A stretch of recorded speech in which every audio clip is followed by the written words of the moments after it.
नमस्कार, मैं हूँ किरण सिंह और आप सभी को मैं एक कहानियाँ सुनाती हूँ। पता है, कहानियों में राजा रानी का होना बहुत ज़रूरी रहता है, क्योंकि हमने जो कहानियाँ सुनी हैं, जितने भी हमारी दादी नानी जिसने भी हमें कहानियाँ सुनाई हैं, सबने हमें जो सुनाया है वो राजा रानी की कहानी रहती थी और उसमें मज़ा बहुत आता था और एक सीख भी मिलती थी। एक स्वर्ण नगरी नाम का राज्य था और एक राजा थे।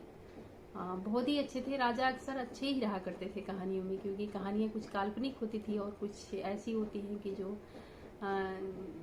सच्ची घटना के आधारित पर कही जाती हैं। तो उस समय की कहानियाँ क्या होता था, लगभग काल्पनिक ही रहती थी।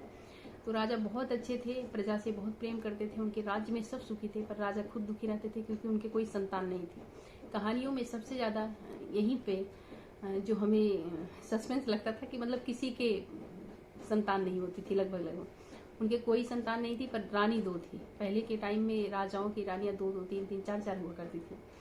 तो दो रानी थी, एक गोरी थी एक काली थी।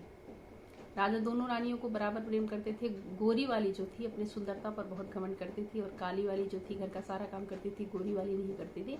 पर राजा दोनों से ही बराबर प्रेम करते थे। एक दिन वो उस शहर से, नगर से बाहर जा रहे थे, तो उन्होंने बोला कि आप लोगों के लिए कुछ लाना है तो बता दीजिए। पहले गोरी वाले के पास गए कि क्या लाना है, तो उसने बताया कि हमें जो है मेकअप का सामान बहुत सारा चाहिए, क्योंकि बहुत सुंदर थी, बहुत मेकअप करती थी। दूसरी वाली के पास गए, काली वाली के पास, काली रानी के पास।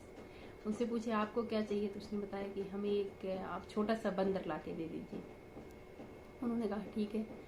नगर से बाहर गए, गोरी वाली रानी के पास बहुत मेकअप का सामान भिजवाया और काली रानी के पास एक बंदर भिजवा दिया। उस बंदर को देखकर वो बहुत, जो गोरी वाली रानी थी वो बहुत चिढ़ती थी कि इसके पास इतना भी दिमाग नहीं, एक बंदर मंगा लिया।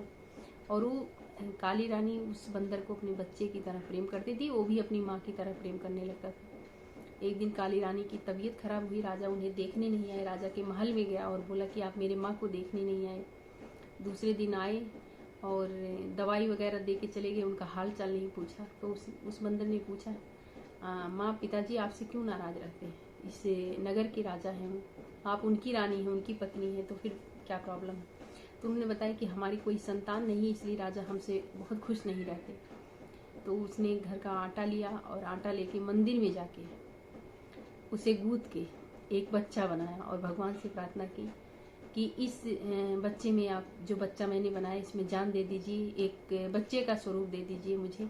हमारी माँ जैसी रानी बहुत दुखी है, उनकी कोई संतान नहीं है। कुछ देर में उस बंदर ने देखा कि वो हंसता खेलता हुआ बच्चा था, लेके आया और रानी की गोद में डाल दिया। और जब राजा को पता चला कि काली रानी को बच्चा हुआ, हर जगह पूरा मतलब ढिढोरा पिटवा दिया कि हमारी माँ को बच्चा, बेटा हुआ है। तो जब राजा तक ये खबर गई कि काली रानी को बच्चा हुआ, वो आए, देखे, बहुत खुश हुए और काली रानी को बहुत प्रेम करने लगे। गोरी रानी फिर घर का काम करने लगी। तो हमें सीख मिलती है हर कहानियों से, हर कहानियों के पीछे एक ना एक सीख रहती है।